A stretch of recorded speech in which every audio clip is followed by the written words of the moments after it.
आज देखो आमर विजु जनता दल सभापति तथा सुप्रीमो नवीन पट्टनायक महोदय अध्यक्षतार समस्त जिला सभापति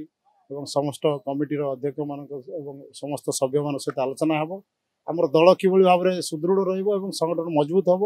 और आगामी दिन पंचायत और पौर निर्वाचन जो हम से समय कि भाव में आमर दल पुणी थे सरकार आसब और आमर कि भाव में आगामी 2029 समस्त प्रकार संगठन कि छात्र महिला और युव सबु क्षेत्र में कि भाव में आमर भल